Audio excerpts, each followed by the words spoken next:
Welcome dear students. Today we learn important environmental concerns. Let me start now. Important environmental concerns. First one is climate change. Greenhouse gas emissions are the main cause of climate change. This has resulted in extreme weather events such as droughts, wildfires, heat waves, and flooding. Second one is pollution. Air pollution and climate change are closely linked. Greenhouse gas emissions that are warming the planet are also creating smoky conditions in major cities that endanger public health. तो दोस्तों आज के lecture में हम पर्यावरण से जुड़ी हुई कुछ समस्याएं यह पॉइंट पढ़ने वाले हैं। तो शुरू करते हैं दोस्तों। पहला है हवामान में आया हुआ बदलाव। क्लाइमेट चेंज यह एक प्रमुख कारण है जो हवामान में तेज़ी से चेंजेस आ रहे हैं। ग्रीन हाउस गैस से निकलने वाली और फैलने वाली इस गैस की वजह से सूखा पड़ना, आग लगना, गर्मी आना, गर्मी का बढ़ना, इसके साथ ही बाढ़, यह हवामान से जुड़ी हुई कुछ समस्याएं निर्माण होने लगी हैं। इससे जुड़ा हुआ दूसरा पॉइंट है पोल्यूशन। अब हर कोई व्यक्ति पोल्यूशन से वाकिफ़ है। आज हमारे आसपास गंदगी, एयर पोल्यूशन है, वाटर पोल्यूशन है, केमिकल पोल्यूशन है, प्लास्टिक पोल्यूशन है। हर तरह के पोल्यूशन की वजह से आज हर कोई व्यक्ति क्या है, परेशान है। हवा से फैलने वाला प्रदूषण और वातावरण में आया हुआ बदलाव, यह इनका बहुत करीबी रिश्ता होता है कि ग्रीन हाउस गैस की वजह से अर्थ का टेम्परेचर बढ़ रहा है। ये ग्रीन हाउस गैस की वजह से जो तेज़ी से ये फैल रहा है, जो गैस निकल रहा है, इस वजह से क्या हो रहा है, अर्थ का टेम्परेचर बढ़ता चला जा रहा है। इसके साथ से बड़ी बड़ी मेट्रोपॉलिटन सिटीज़ में फॉग की वजह से विजिबिलिटी कम होना और लोगों के स्वास्थ्य से संबंधी इस वजह से क्या हो रही है, नुकसान हो रहा है या लोगों की स्वास्थ्य को हानि पहुंच रही है। आज हम दिल्ली का एग्जांपल ले सकते हैं यहाँ पर कि दिल्ली में विजिबिलिटी दोपहर 3 बजे तक विजिबिलिटी नहीं रहती है और काफ़ी सांस लेना भी दिल्ली जैसी सिटीज़ में क्या हो रहा है, मुश्किल हो रहा है और यह सब कारण है पोल्यूशन की वजह से। Next point is deforestation. Forest are important as they absorb CO2, means carbon dioxide, that would otherwise escape into the atmosphere and worsen global warming. Cutting down trees also threatens animals and humans who rely on healthy forests to sustain themselves. Second point is water scarcity. As the pollution increases and climate change cause more droughts, water scarcity is becoming more of an issue. Access to clean, safe drinking water is an important problem faced by the population today. दोस्तों हमारा अगला point है जंगलों का कम होना या पेड़ पौधों की कटिंग करना। इस वजह से जंगल जो है आमतौर पर कार्बन डाइऑक्साइड लेकर क्लीन ऑक्सीजन का सप्लाई करता है।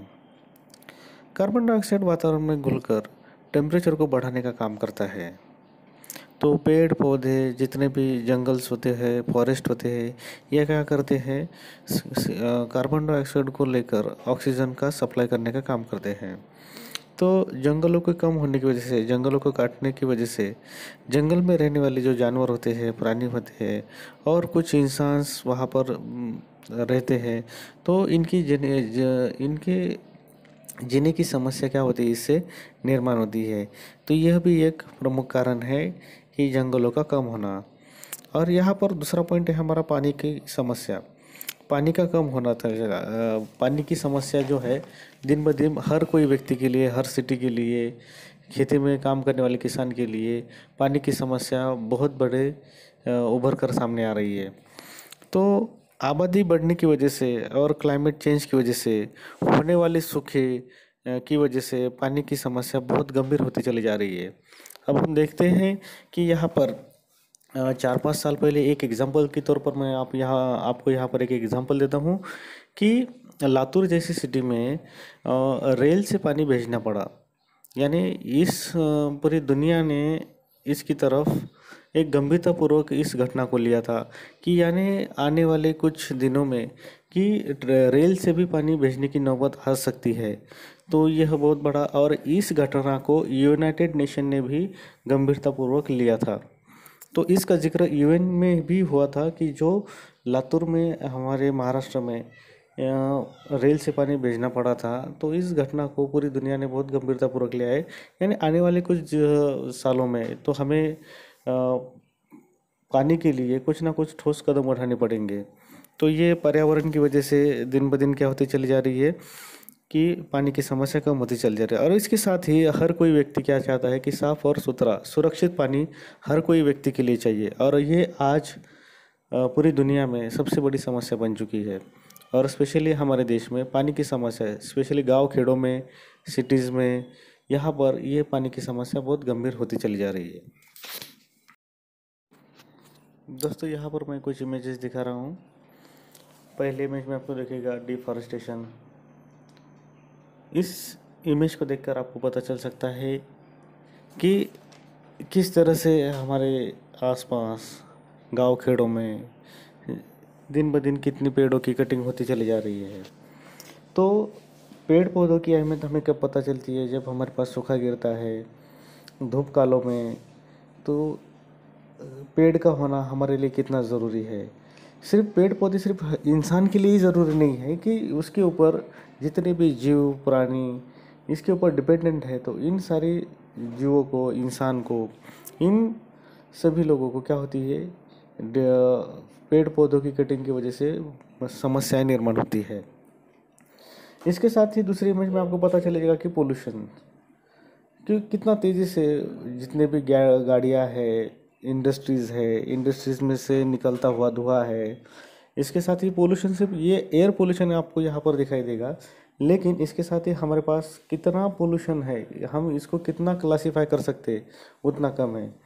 कि प्लास्टिक पोल्यूशन है, आज हम गीले और सूखे कचरे को हम अलग अलग करने लगे हैं।